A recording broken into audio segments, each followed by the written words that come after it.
This is my friend Richard. Richard is what some of you might call a badass motherfucker. Any thoughts you might have about what makes a man, he's probably done it.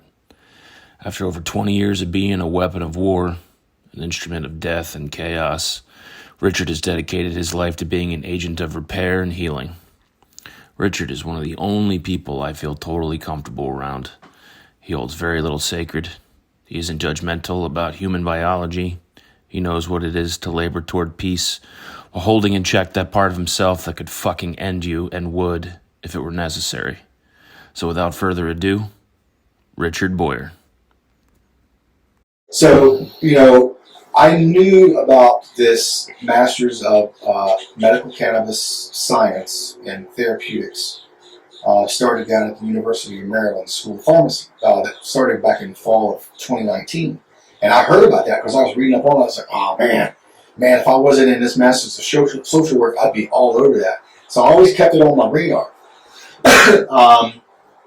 Because I've always been fascinated with a lot of the science behind medical cannabis and proper use. I got nothing against stoners. Hey, they're good people.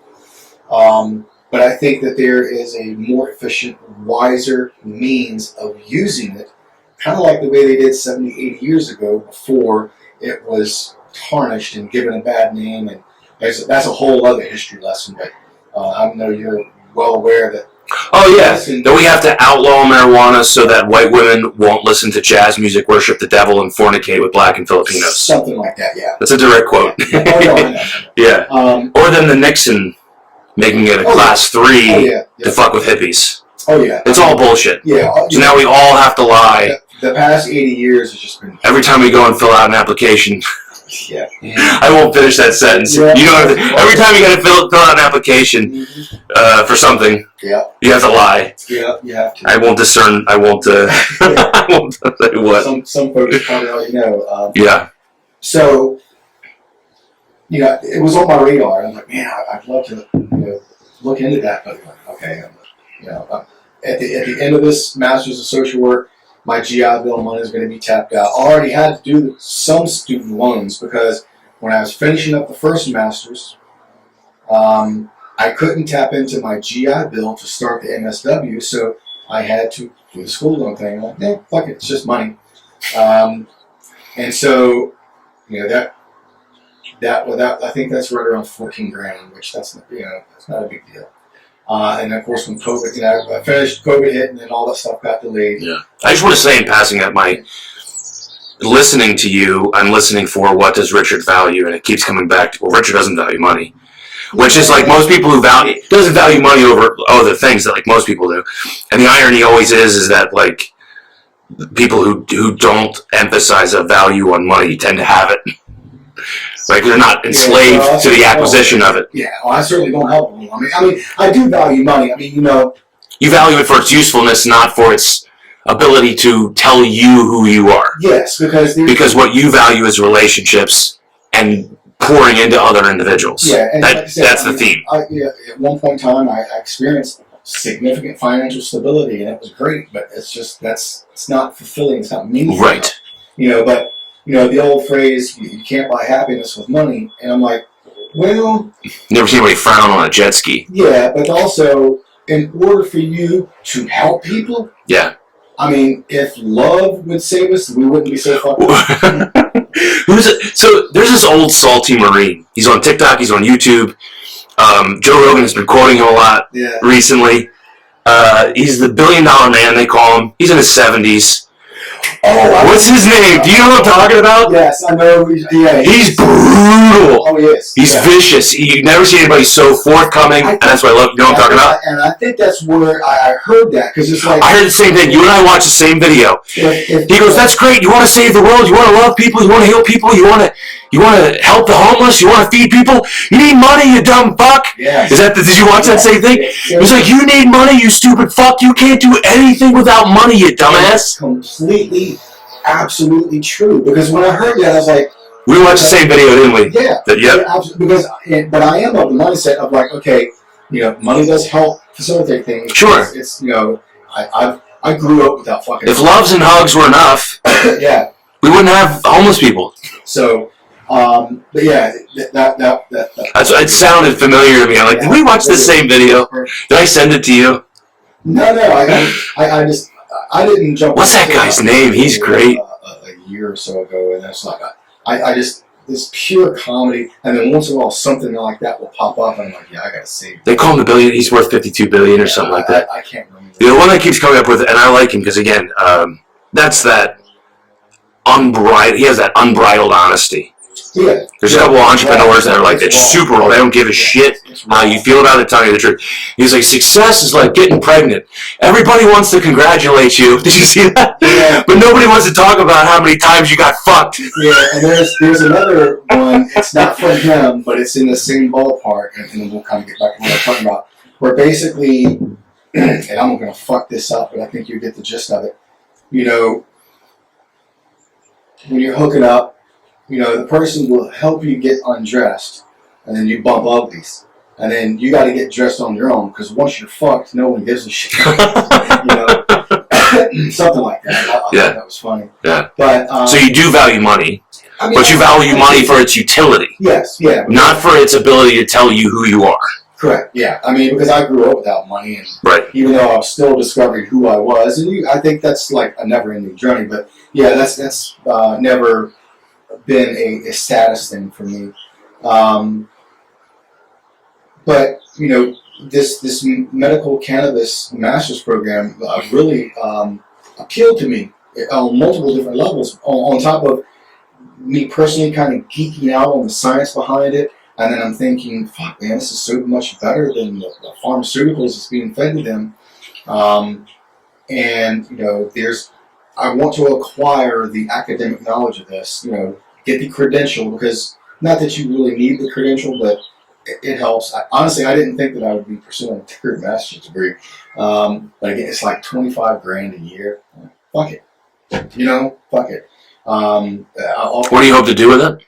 Well, I hope, well, I don't want to hope.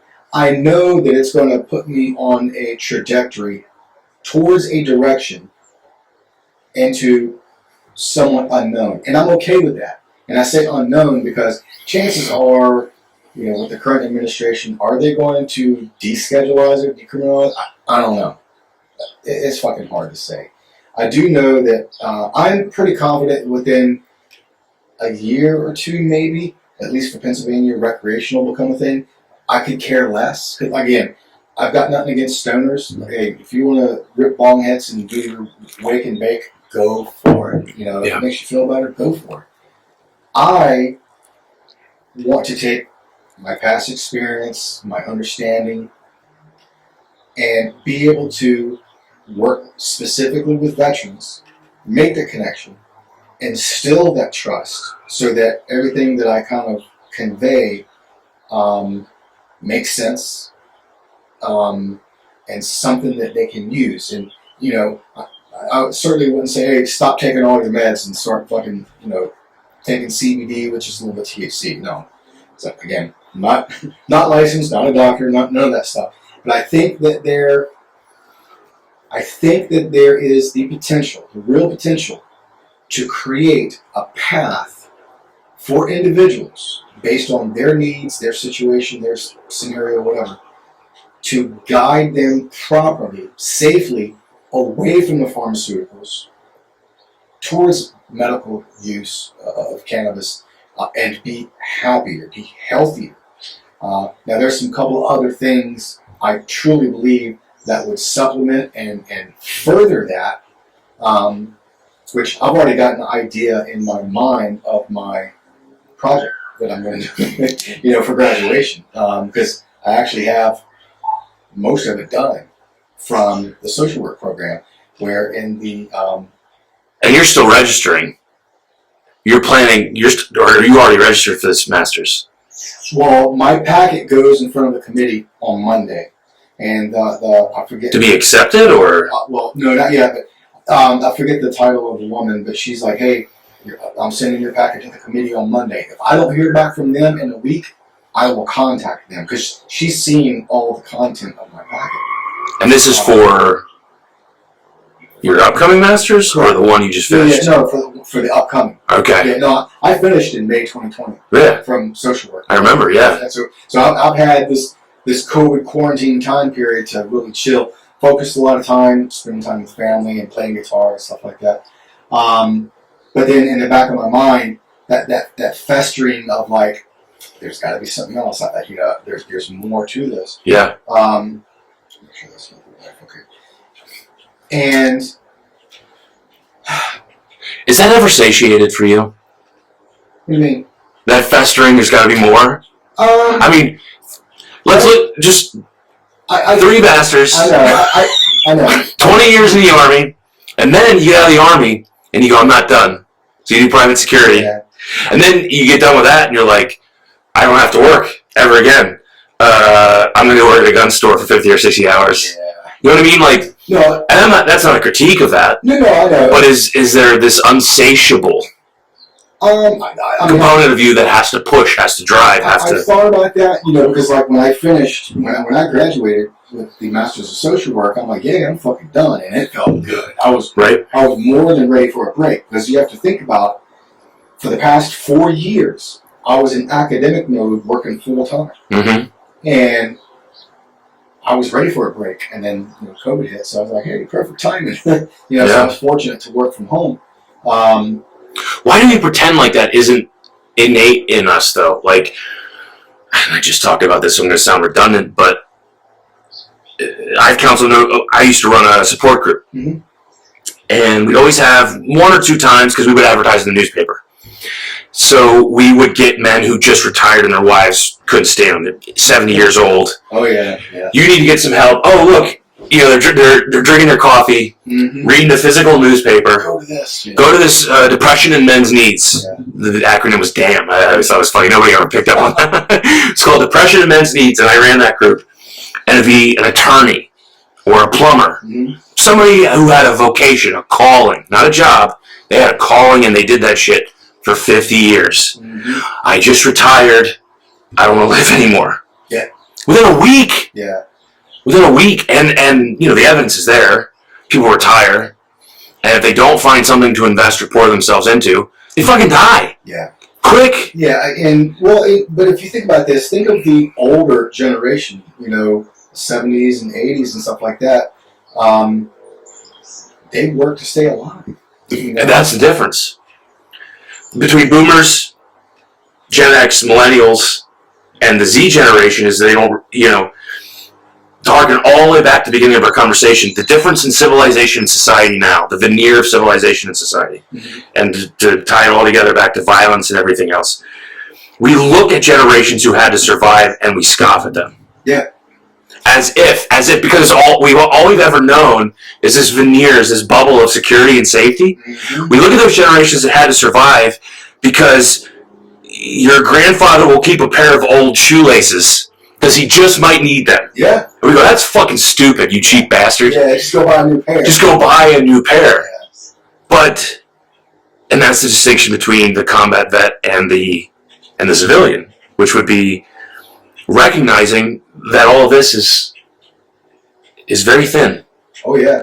It can pop very fast. Oh yeah. And that looking at other generations and sort of scoffing at their operating out of a place to survive during seasons of plenty seems stupid to us, but it isn't. No, it's absolutely not. Yeah. But to your point though, I mean, when I graduated, I was like, man, this is great.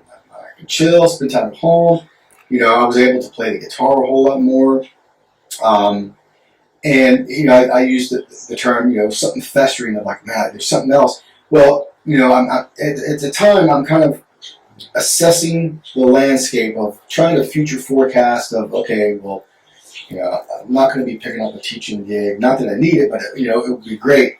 And understanding all of the shit that's going to come from this quarantine, all the mental health and all just the effects. It was overload, wasn't it? The effects from this are going to be ginormous. And from the conversation this morning I had with my former professor and 2 classmates, we we try to link up like every couple of months and just eat and shoot the shit. You mean trying to figure out how the impact of this? Well, no, we just get together and chit chat. But he was telling me that typically going into the summer and then the fall, because that program starts in the summer. On average, in a normal year, they've got anywhere from 130 to 150 new students. This year, 70. Mm-hmm. So that's a huge indicator. Low enrollment in a career field that has a high demand. And so the ill after effects of quarantine, COVID, all the shit that's connected to that is just going to blow up the mental health situation. And as it is, the mental health services are few and far between. I think we're in for some bad times in terms of. I mean, I don't know what the current suicide rate is, but maybe there's a little bit of. It's high. Yeah, it's high. Yeah. But comparatively, drug overdose. But and not even on the medical side where people just held off from going to get a cancer screen or get their heart. That's separate. But the suicides, the drug and alcohol, the domestic abuse, all of that shit. Yeah. That occurred during this time frame. But people aren't thinking of the trauma that was created then is going to have rippling effects for many, many, many, many years. And so, all of this stuff is floating in the back of my mind, and I'm like, man. So you're at the same time, the VA is fucking shoving all these goddamn meds down vets' throats, and they're fucking dying, and nothing is changing. Well, you may not be able to change the entire system, but you can kind of go against the system and figure out and forge a path that is absolutely for the betterment of not just veterans, but for civilians too. Just make life better, because it's going to get a lot fucking worse. And so you're strategically positioning yourself to meet a need that nobody realizes exists yet. I think there are some, because like that people are slowly waking up to. I've connected to an organization. I don't know if you want to edit this or not, and you might be aware of them. PA Options for Wellness. They are the only organization in Pennsylvania that got research funding through Penn State Hospital for medical cannabis research. The only organization in Pennsylvania.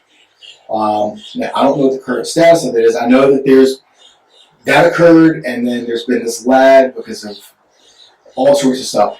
But I've connected with like the CEO and the director of operations and had short conversations, and my gut sense feeling is these are the people I want to be connected with.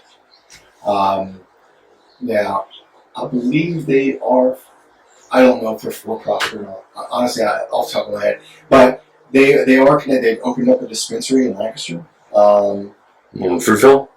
No, Vital. I can't remember the name of it. But they've kind of shepherded a lot of dispensaries, that they are the parent company and whatnot. So that's, for me, will meet the needs and fulfillment of helping service to others, but in a very smart, caring manner. Not, I could go the path of just taking my master's of social work and go get licensed, get connected with someone so that I can get my clinical license, do the 3,000 hours, whatever, and go with that approach and, focus solely on that kind of therapy. But ultimately, and there's merit, and it's a great field to get into. I don't think that's my calling, because ultimately what I'm going to end up doing, with, especially if you do the licensed clinical social worker, you're connecting with a fucking pharmacist. And I don't want to be I don't have anything to do with that. The counseling part I do like, because it's that's the coach, teach, mentor, give the authentic, hey dude, I give a shit about you, let's fucking figure this out. Yeah. I want to retain that, but I want to incorporate proper utilization of medical cannabis based on the individual. Because Are you going to start your own practice or do something similar like that? I don't know. I mean, I don't know. That might be too. That was my own desire for you coming out. I apologize, but No, I would love to see you. I don't know if I'm. Would you like autonomy and to work for yourself and be able to say what you want? And I don't know if I want to take on those responsibilities. I don't know, but what do you think the responsibilities are? well, just having to deal with the business side of the shit. In other words, like I want to focus on the individual. Like I want the infrastructure framework to be in existence, and let me go in and do what I feel that I'm good at doing. What I visualize as you're talking is a one-stop shop named Richard Boyer, where people. Yeah, well, because you're caseworker, counselor, encourager, leader, mentor, connected to the 501c3 nonprofit network. Yeah. Like, I don't know anybody else has three. Yeah, I know. You know what I mean? Like, well, but like for me, I think I would get my thinking would not that would get cloudy, but I'd be distracted because if I go out on my own, I've got all these other things that are associated and directly connected to the success of this, where I only want to focus on that. So you need structure. I do. I need structure, and you thrive I gotta create my own routine. Right. It's not absence of a routine or structure, because when I got back from working in Kabul for many months, I created my routine, and it was great. Mm-hmm.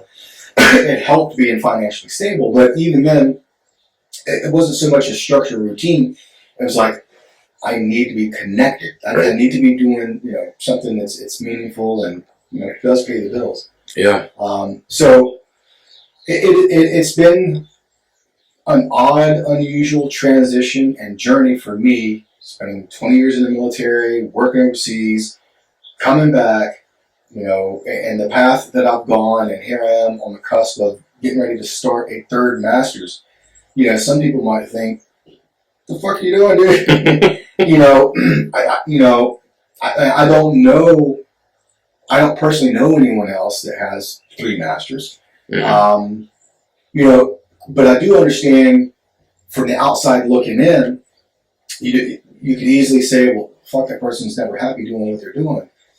No, not necessarily. Yeah, I think that at all. for me, the way I view it, and of course my own personal view is automatically biased, but from my experience in the military to getting that first master's,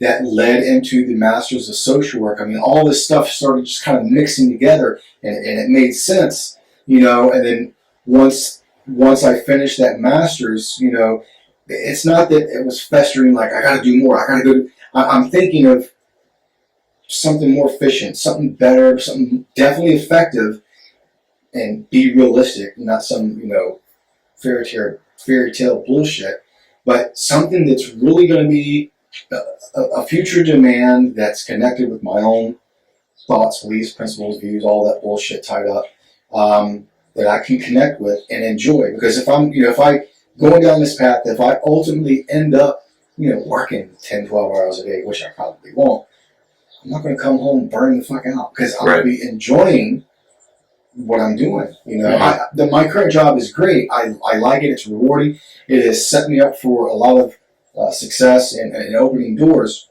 but at the end of the day, it's frustrating too, because it's limited. Right. It's limited, and the pay is not that great. Like if I didn't have my retirement and disability pay, I would not be working this kind of job. You've earned the ability.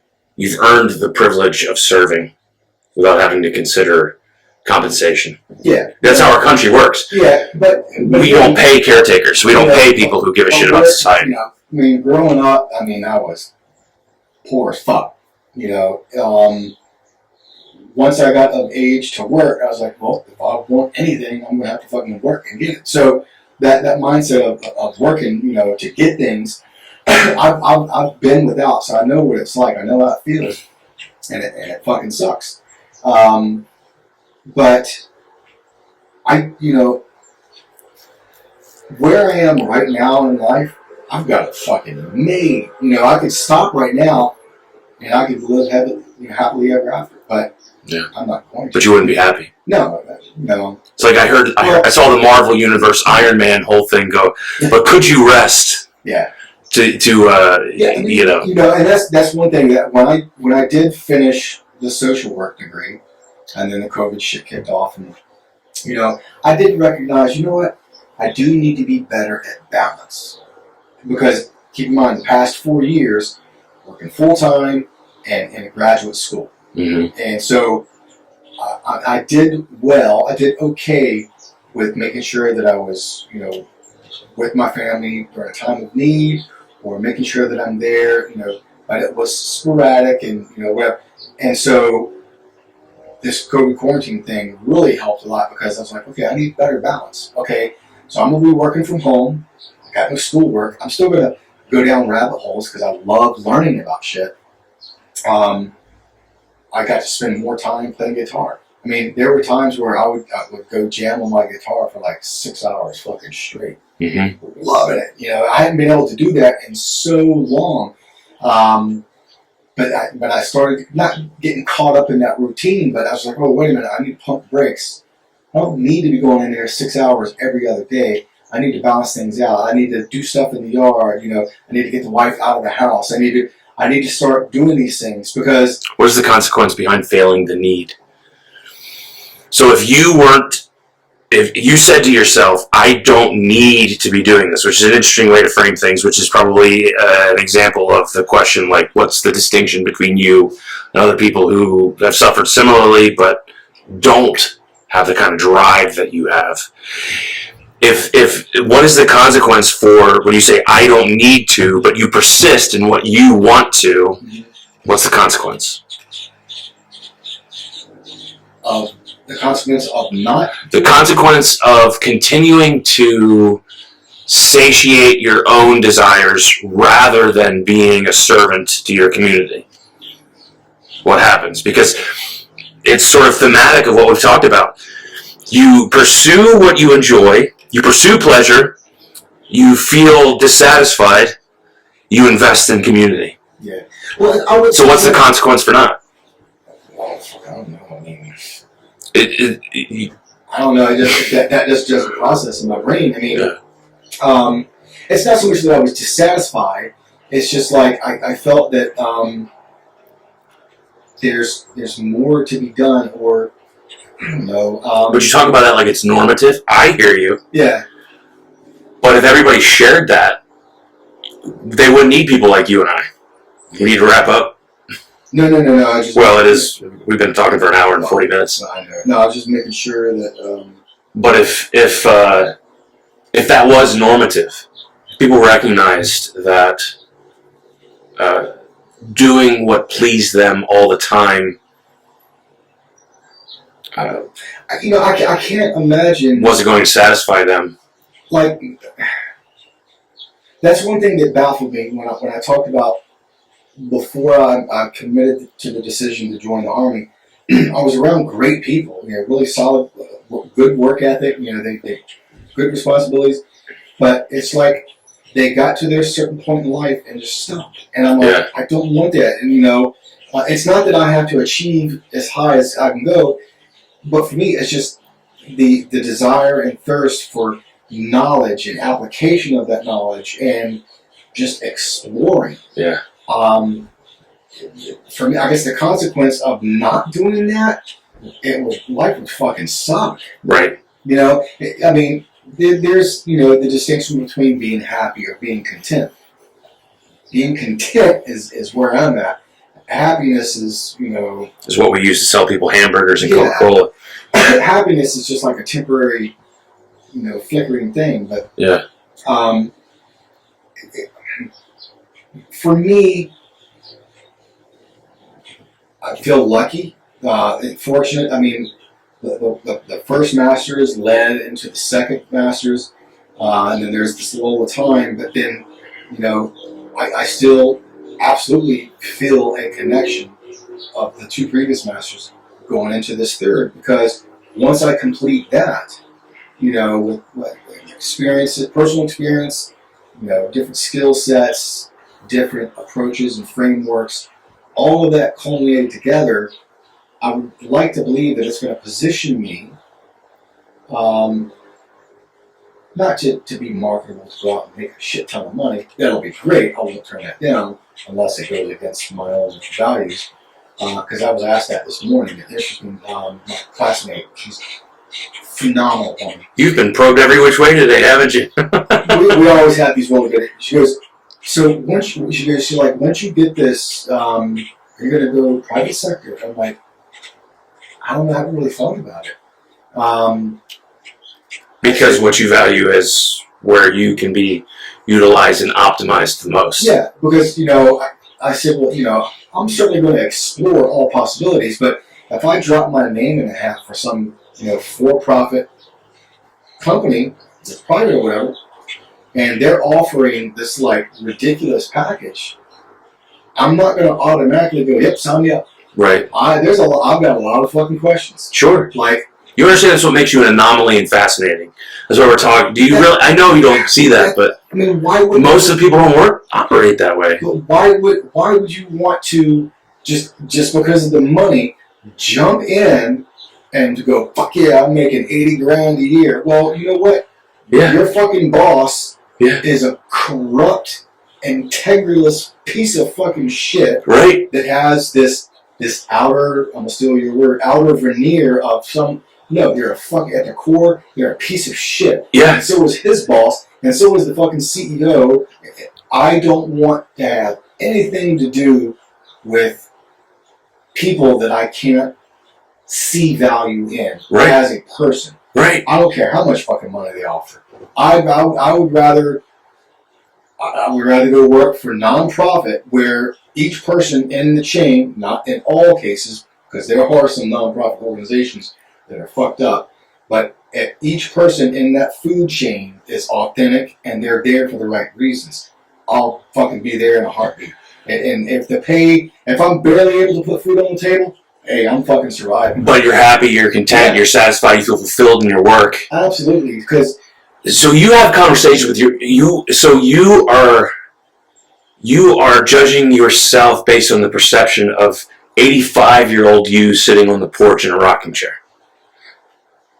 Like you are bargaining with your future in that, like when I hear you say what you value and why, and that you can't fathom why the average American, and I can't quantify or put a percentage on it, who thinks the way that you just said that you can't fathom. The average individual goes $80,000 for shoveling elephant shit. For doing a terrible job. I'll take the 80 G's and be dissatisfied with life. Yeah. Well, the difference is character. That your 85-year-old self isn't going to live. You are not going to sit on a rocking chair on the front porch at 85 and reflect on your life and be displeased. Yeah. You refuse to. Yeah. No, I see that. Yeah. I don't know if you've thought of it that way, but that's what I hear is that like. Well, that and plus, any shit happens, and I'll get the fuck off my lawn. If I don't piss, I'm gonna die. Give me a second. I drank coffee and you're good. probably have some wrap up. I'm gonna burn you real quick. You can smoke it around. No, not in here. This. So it's all open. Crack this mother open. Yeah. Dude, I've had to pee for an hour. There's the baby. Run away.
who's your other back selling? Okay, hold on. I'll turn around. Face my family.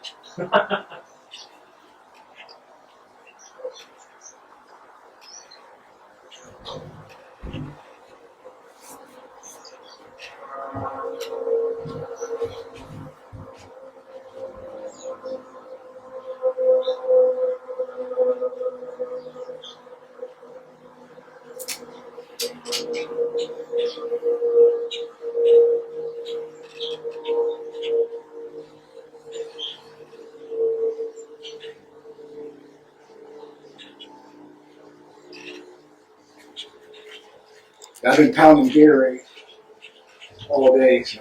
Oh yeah. I only got 13 minutes from this angle. That sucks. So the rest of it's going to be from a different. Oh, that's fine. We'll just wrap it up. We'll do a part 2. Oh yeah, no, absolutely. Oh, Enjoyed it. Nice. this is nice. But You gotta bring your guitar next time. yeah, now one thing I will say is, because I got to be honest, I can see to where if someone was in my position, that didn't have military retirement and didn't have disability pay come in as a funding stream, and they're offered, $80K. I can understand why some, because they're trying to take care of the family. I get that. Right. For me, I would still have a problem with that because I don't want to compromise me, because I know what happens on the back end when you compromise yourself. Shit falls apart. And yeah, great. You've got plenty of money to take care of your family and this and the other, and maybe you can create a balanced compromise somehow. But I don't want to put myself in a situation where I have to create a balanced compromise of self for money, working for some shit organization. So I'm very lucky. So you're saying you don't judge anyone who takes a job to provide for their family because that's still noble. Yeah, I mean. But you also recognize that being dissatisfied in life will, to characterize it a different way, would murder your soul. Yeah. And cause you to. Yeah. If I had to characterize it by how I see it and play out in other men, self-sabotage a job that you very much need because you hate it. Yeah, because, you and I both know in time that person is going to ultimately become fucking bitter. Mm-hmm. Unless there's things in place along the way to prevent that. Right. Whatever those things might be, I don't know. But, for me, that's the direction. I don't know exactly where I'm going. I know that I'm going in a direction that I feel in my heart of hearts is going to have a future demand. There is somewhat of a demand now. You've got pharmacists, which, if I'm able to get into this program, my classmates, some of them are going to be doctors, pharmacists, nurses, and so it's going to be interesting. I'm not going to be able to dispense, but I will be able to be connected with an organization to where I can tap into my veteran skills, my social work, counseling skills, and then the academic, scientific knowledge of medical cannabis, all of that rolled up to help tailor a treatment plan for an individual properly to get them off of, pharmaceuticals and have a better life. Mm-hmm. And the old cliche thing, if I can change one person's life, well, yeah, but fuck that. I want a lot more than one. Yeah. I would like to see a lot of people's. That's I think something that's connected to being a drill sergeant, being an instructor at Lehigh University, being in charge of training the guys at the gun shop, is being part of something impactful that's good for someone else. And knowing that you have a little something to do with that, because some of it is them. Yeah. But to have a little piece, to know that you had a little piece of that, that's like priceless. That's fucking gold. When you say that, I connect with it, I resonate with it on a personal level, but I also know what has created or fostered that in me. It's like growing up and thinking you don't fucking matter. For me, It might not be the same thing for you at all, but for me, it's like if investing and pouring into other people gives my life meaning, because, and that's why 95% of people get into the industry of serving others. You have to figure out how to divorce yourself from that, or you're going to be a shitty. Yeah. You're gonna be using your clientele to heal yourself, and that's messed up. Yeah, and I know people. There's no shortage of people who do that. I know people that do that. Yeah, but it is what motivates a lot of people to get to the industry. Is there any resonance for you with that? Phrase that again. Any connection to your very strong desire to, if I had to characterize it with words you didn't use, but basically make your life count. Make your life count by virtue of being not just by virtue of being in service to others, but by virtue of optimizing your own capacity. Like, how can you be the best specimen that you could possibly be in the realm of service to others? Yeah. Well, I mean, it feels good, you know. Sure, but why? Like, where did the reward system come from? Because not everybody gets that gets the same reward that you do or that I might from service to others. You know, I don't know. I mean, honestly, you know, because I try to like look back. You know, was there some sort of fermentation process or something with me as a little kid in the adulthood? You know, because realistically, I mean, everyone's childhood is all fucked up and young adulthood and stuff like that. I think the thing that helped me, I guess, maybe it was just being kind of dumb and oblivious to a lot of things, not being aware.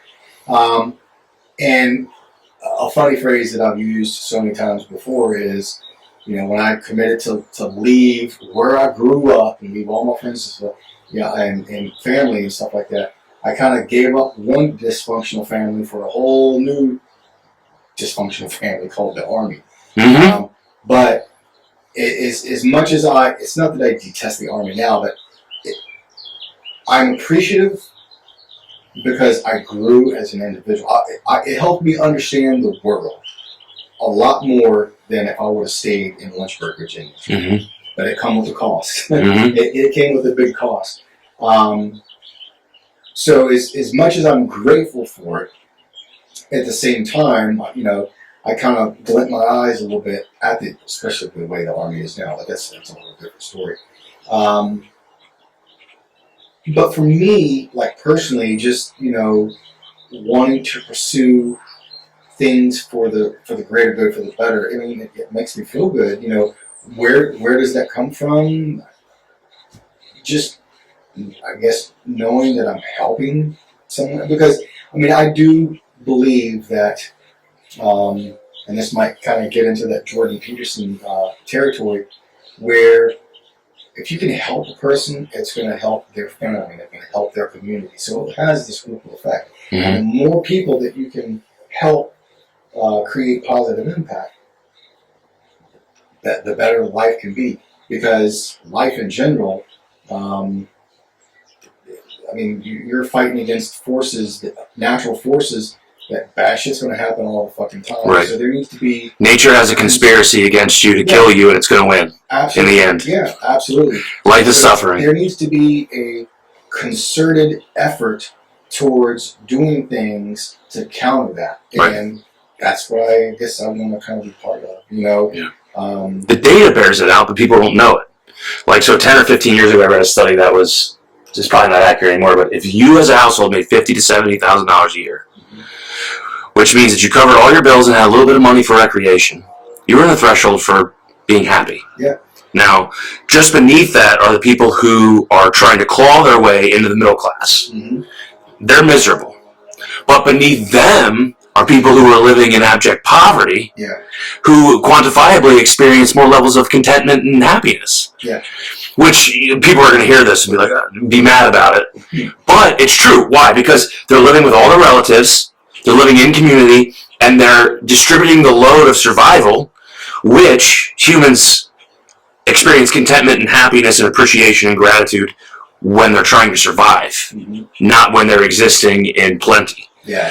And then after that $50,000 to $70,000 range, which after a decade is probably closer to 80 to 100, although inflation has been Inflation has gone up, but pay hasn't in 16 to 20 years, something like that. So it's probably still 50 to 70. Yeah. There's only one variable that the correlation between money and happiness, like the trajectory is obvious, maybe not obvious, but more money, less happiness, with one variable. People who give. People who are generous with their money and their time. Yeah. If people have millions and billions of dollars who aren't generous with their time or their money, are fucking miserable. Yeah. The variable for after you meet that, so once you become wealthy and you're making $50,000 to $70,000 a year, if you're not giving of yourself or giving of your time, giving of your money, you're miserable. Yeah. And a lot of people, on the lower economic status in the U.S., I mean, life sucks for them, no doubt, and a lot of them are living in the survival mode. They're still a lot better off than when you start to compare data across the globe. But you can't. Right, $30,000 puts you in the 1% globally. Yeah. If you make 30 G's a year, you're the 1%. Yeah. Oh yeah. Yeah. But whether it's civilians or veterans, there's no answer key or clear cut manual for life. For me, just I don't know where it came from, but just because I used to never read books. It's been a while since I actually read because of COVID and stuff like that. But I'll go down rabbit holes, just constantly seeking knowledge to understand the world. And I think that is a very important part that leads to being content or happy or just satisfied. And because the more that you better understand the world, the better you can kind of navigate to make better decisions. It's harder if you're in that lower economic status because you've got a lot of things against you. But it is very doable and very possible because there's tons of people that are in like multi-million, billion-dollar statuses that came from nothing. Well, why is it that they made it, but these other folks didn't? Did this person have access to resources and stuff that they had? No, it was the same. Not that we can tell. No, it really comes down to the individual.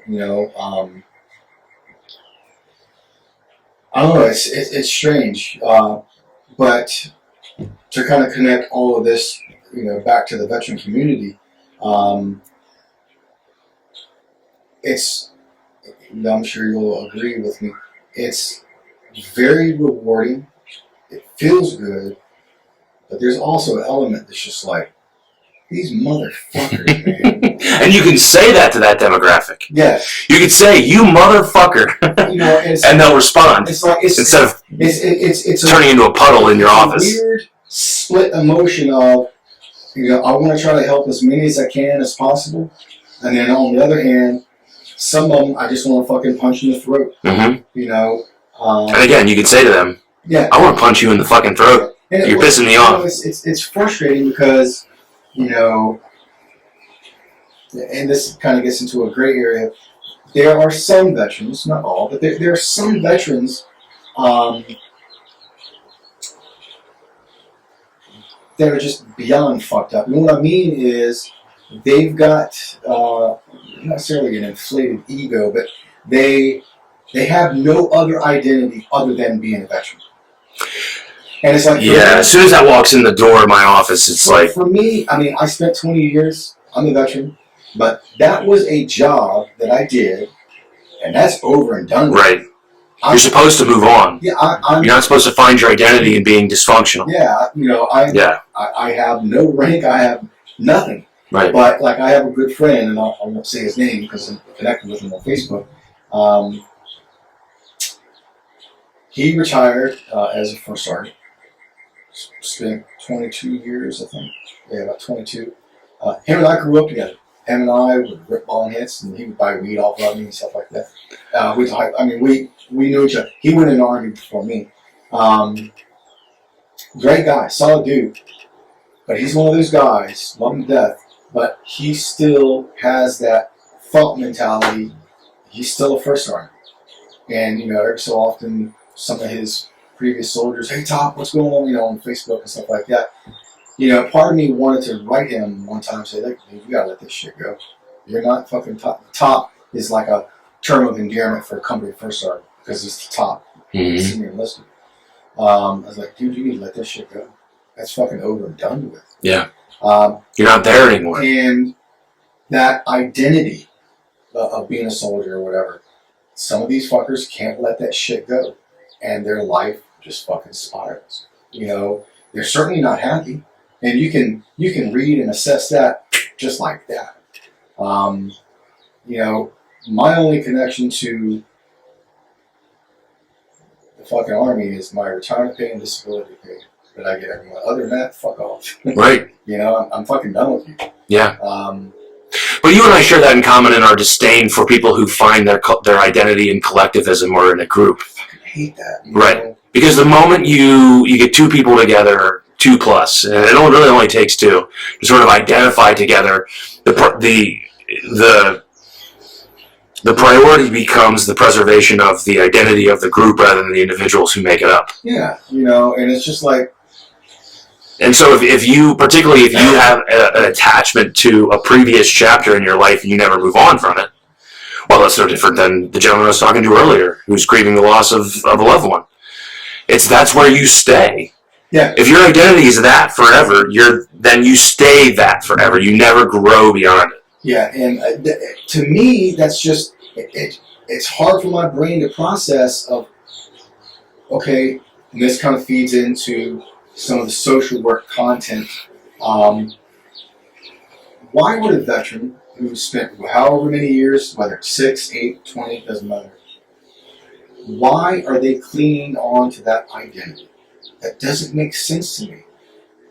But understanding some of the things that contribute to that individual not wanting to let that go, because it gets into like some of the psychology, their upbringing, and all these different, internal and external elements that formed them into who they were. It's kind of like the cause of why they don't want to let that go. They might not have anything else. Yeah. To attach their identity to. I mean, fuck. I was a nobody before I went in the Army, and as far as I'm concerned, I'm out of the Army and I'm just a regular fucking dude. Right. I mean, that's how I view myself. I'm lucky. I mean, I'm super fucking lucky. It's a fucking miracle that I get to sit here and shoot the shit. Right. So you're grateful. Fuck yeah, man. For your life.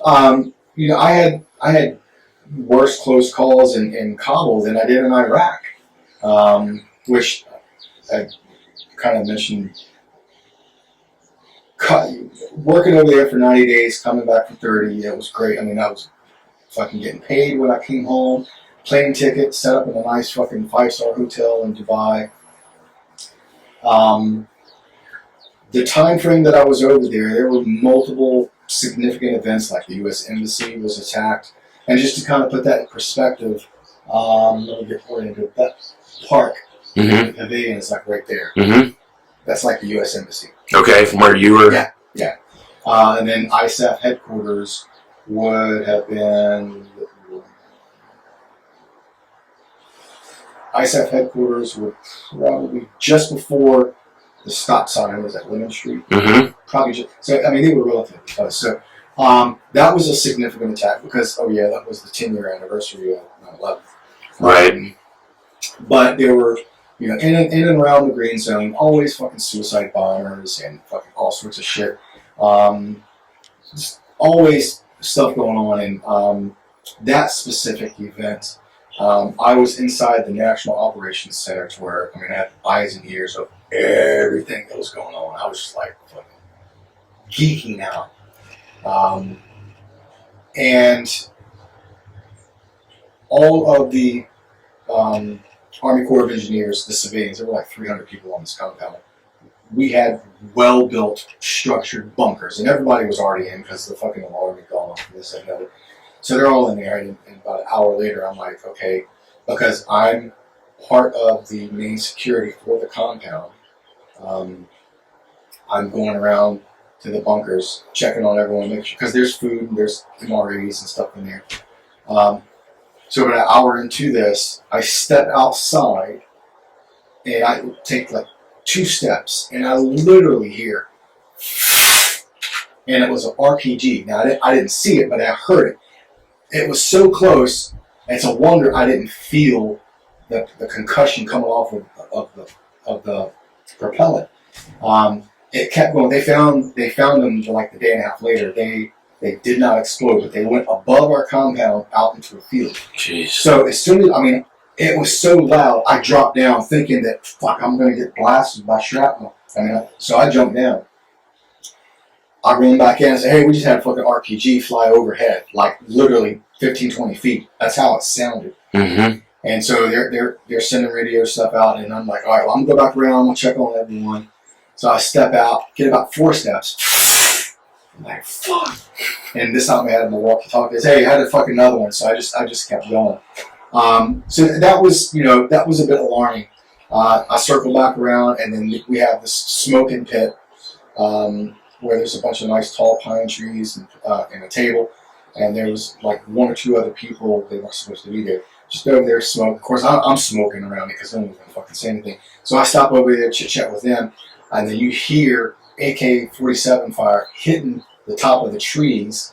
That you're smoking. That these guys are smoking under. Yeah, and some of the branches, it's just like little bits and pieces of branches falling down. But the crack, it's like right above your head. At first I was like, fuck, man, because I've heard that shit before. But it was still a little bit unsettling. And that shit finally cleared up. Because what it was, the insurgents had gotten into a building that wasn't completed. And they got up on, I think, the 4th or 5th floor. They had planned this well because they had munitions on almost every floor. And this lasted well over 24 hours. Mm. They fucking did a great job. They ultimately got fucking... one blew himself up, the other one got fucking lit up. But they... As far as what they wanted to accomplish, they did well. They didn't fucking kill anyone, thankfully. So, but that was one big event, and it rattled my nerves a little bit, but it was more annoying because it completely disrupted our fucking schedule and routine, which fucking pissed me off. But the thing that really bothered me the most, because I didn't come home until October of 2012. In September, there was a suicide bomber, teenager. I think it was like 14 or 15, not from the area, had a backpack. And whenever you walk from our compound, either to ISAF or to the U.S. Embassy, because I go to the embassy to get whiskey or swim in their pool, there's all of these kids, teenage kids. Some, it was like 7, 8, 9, 10, 11, 12.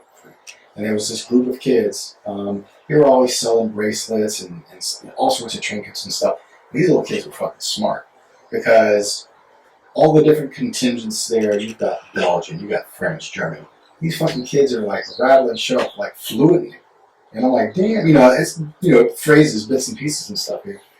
And a lot of them skateboard and were really good at it. Mm-hmm. And 2 of the sisters were part of the cobble, skateboard, whatever. They had a facility not far away. Long story short, this teenager from the outside, whatever, Howier, I'm not surprised he got through the green zone, blew up 6 of these kids. Like fucking mangled meat everywhere. Why the kids? Why them? There's some speculation that, number one, someone had eyes on him. Because the teenager didn't detonate it himself. Oh, really? It was done by a cell phone. Okay. Supposedly, the story is this kid was supposed to go to the CIA Black House. People knew it was there, but a lot of people didn't realize it was there. It was actually in between. But this kid was trying to play it smart and hang out with the teenagers and trying to get them to go in that direction. And I guess after a little bit, whether it was impatience or whatever, and they fucking blew him to pieces. And that kind of fucked me up a little bit. I would think so. Because the 2 girls were the same age as my girls. Yeah. And that struck me different. Previous to that, I mean, with other suicide bombs and shit that happened in Iraq, I'm like, it is what it is. But that was like completely senseless, and I'm like, fuck this place. I was making stupid money. I was like, I'm fucking done. Fuck this. And so I started the process, and so the following month, I'm like, I'm out of here. Yeah. So, there's a pendulum swing from like when you tell that story and say that that's the catalyst for when you said this season, one of the catalysts. Yeah. That's one of the main things. It's like, there's other incidents that, at the time wasn't super nerve-wracking, but the potential for bad shit, because I worked in the green zone, and our villa was outside of the green zone. So you always have to go through these checkpoints. And once you're out of the green zone, you better be on your fucking A game. Because, oh, by the way, I'm riding around in a soft-skin vehicle. Right. The way we didn't have armored vehicles, and often I would ride that, but you're a fucking instant target too. Mm-hmm. So do you take the chance on riding an up armored Toyota Land Cruiser that absolutely say, hey, U.S. contractors here, or are you going to ride in a soft-skin vehicle with our company Afghan drivers? Right. And just blend in with the crowd. I fucking blend in with the crowd. Right. Unfortunately, once in a blue moon, something can happen, and you get stopped by the ANP or the Afghan National Guard or whatever, and they're corrupt, they're crooked as fuck. And they stopped us this one time, and of course they're fucking speaking their darker and shit like that. And the driver's like, he wants your passport, because you have to keep your passport with you at all the time. And I'm like, fuck you, go get your captain. Because as soon as you start trying to tell them, no, go get your fucking boss, because I told our driver, our drivers were fucking awesome. I'd fucking go to bat for them in a heartbeat. Because this dude started to raise his fucking AK,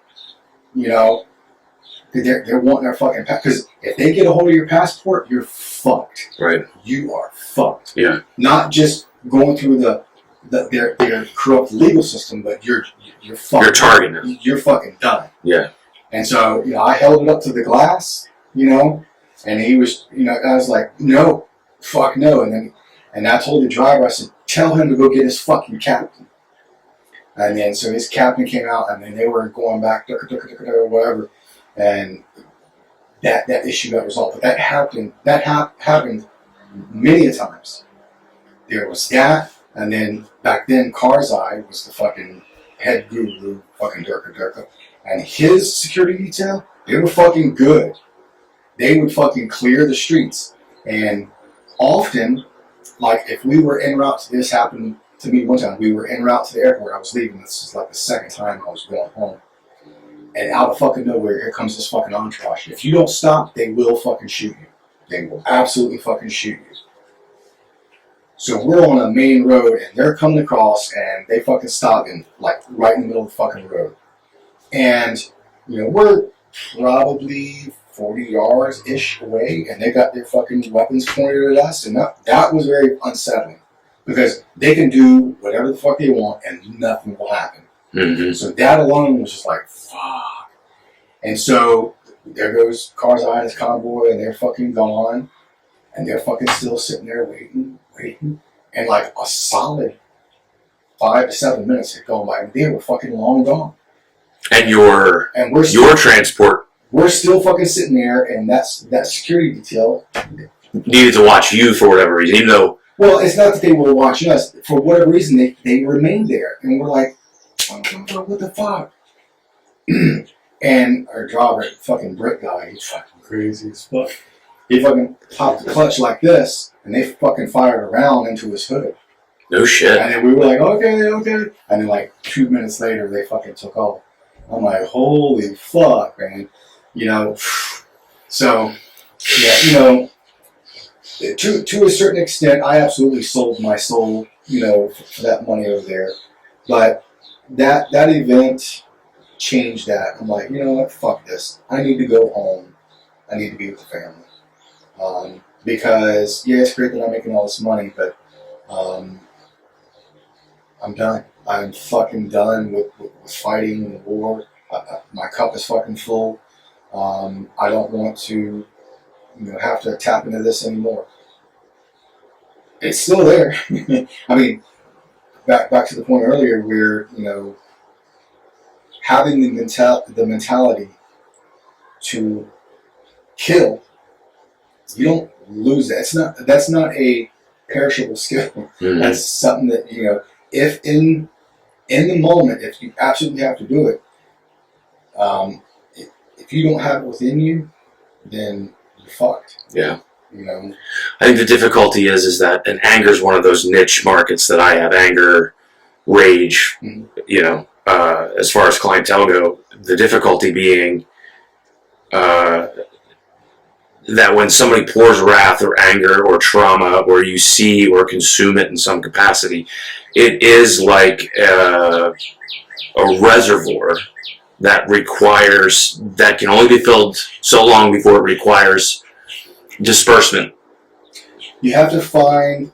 And anger is like water and electricity. It takes the path of least resistance often. Oh, yeah. Not always. Yeah. But if you can't tell your boss to go fuck himself because you'll get fired, but you still have go fuck yourself in your heart, you're going home and you're telling your wife or your kids to go fuck themselves. Or you're hoping some asshole's going to cut you off in traffic and gives you a reason to rip him out and beat the shit out of him. Yeah. Yeah. And that's how anger works. You going to come back for part 2? I'm going to go hang out with my family for my birthday. Yeah. Let's do it. Thanks for joining me, Richard. Yeah, absolutely. Definitely part 2, and hopefully it won't be as long. Well, actually, this isn't going to be a part 1. This is going to be, there will be 4 parts to this conversation. Yeah. I'm going to stagger it with my other people I've interviewed today. We're going to make them about a half an hour long. Yeah, because from the listener, viewer's perspective, whatever, if it gets to be too long, it's just like, get to the point. Or, right. Yeah, so I think it does make sense to break it up in segments. Yeah. So, and the other thing is, I don't give a shit about my audience.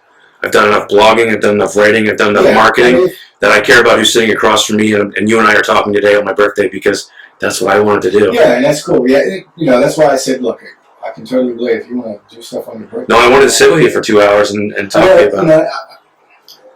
Because I like talking to interesting people. I was thinking about this on the drive here. I'm like, to kind of use your phrase, I mean, you said this to me about a year and a half ago. You try to be a better friend.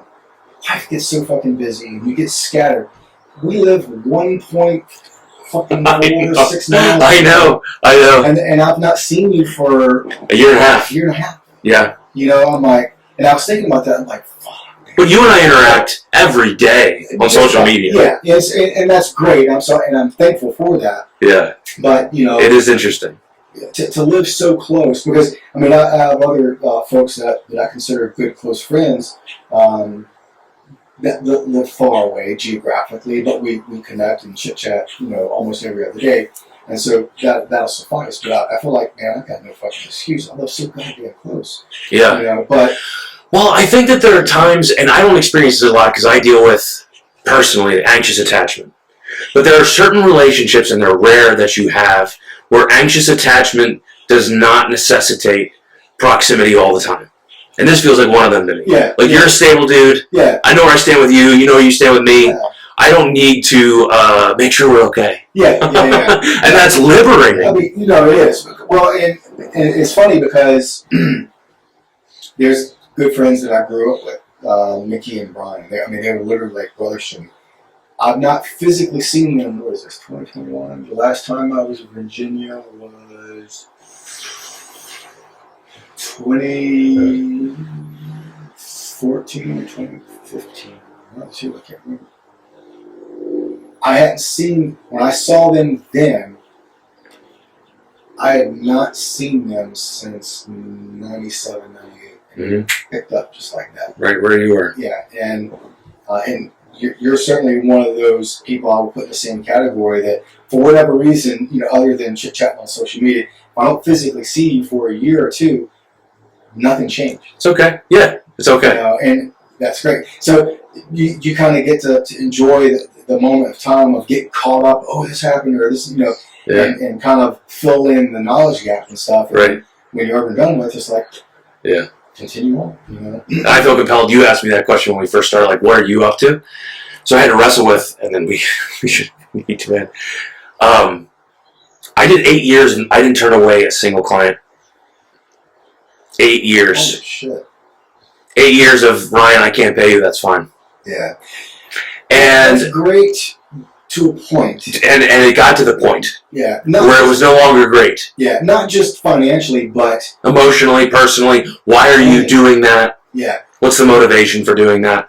And so recently with my counseling practice, I don't want to say that I felt like I purchased the right, but I almost had to. Because I got 3 kids now, and it's like, well, if you can't find the value for yourself to value your time, I need to value their time with me. Yeah. And so it was Amanda working with me, my wife, and it was like, I'm going to stop the price points, because that was the first mitigation of not turning people away, was I offered all these different price points. And then I stopped deviating from them and tried to hold people fast. And people who were broke as shit still found a way. Yeah. If they needed the help. Yeah. And then it was, it's perfectly ethical for you to choose your clientele. Because I got my start in the prison. I got my start giving away my time in the prison because that's what I wanted to do. It is proper. Like, after you've been in the trenches. Yeah. You've earned the right to pick and choose your clients. You're earned the right to pick and choose your clients. If you don't do that, I think you're not setting yourself up for success. Yeah. Because by picking, it's not that you're picking and choosing the easy clients, because within each one of them, you're seeing potential solutions that are known as opposed to la-di-da-di anybody and let's fucking roll the dice and see what happens. No, because that could go sideways and just not good. So. And that's part of an ego thing, is recognizing that you're not the best fit for everybody. Yeah. You know, and coming to terms with the fact that there are certain kinds of people that you are going to be more... You can help.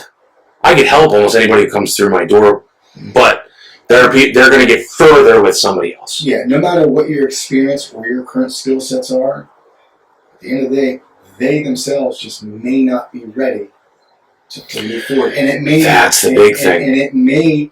I'm a particular type of counselor that's going to... take someone else to help that. Yeah. You know... That I've had no shortage of altercations because, and I've learned to preface this better and get further with people. Are like, I'm going to tell you exactly what I'm seeing right now. I'm not trying to be rude, but everybody around you has just loved you too much to tell you the truth about yourself. And the truth about you is plain and obvious to anybody who meets you within 30 seconds, but they care too much to hurt you. And I'm going to tell you something you needed to hear for 30 years. You know, you're an asshole. Not quite that, but something along those lines. But I would like to think that at least one or two of them would go, fuck, I think you're right. Or most people do. At least accept it. Yeah. As opposed to, man, you're full of shit. You know what you're talking about. I don't get a lot of that. Yeah. But, you know, I've had enough that when it does go south, it's super discouraging. It's painful because it's like, people want you to invest in them, and then you invest. Yeah. And then they're like, oh no, I don't. But it also, I would imagine, it might make them a little bit better too, because they might go back to someone that they feel close to and like, why didn't you ever fucking tell me that I was such an asshole? Why didn't you say something to me? Right. You know? And then they'll say, those people who do lie, they are lying. Yeah. You know, that guy doesn't know what the fuck he's talking about. Yeah. Circle it back around. Right? Yep. It's like when you're listening to two people talk about their, you know, one woman complaining about their partner and the other one going, he's just a piece of shit. You're so perfect. He doesn't deserve you. Like, no, that's terrible advice. Yeah. That's really bad advice. Not good. Yeah. And so we surround ourselves with people like that, and then people pay me good money to tell them the truth. All right, Richard. Let me text them.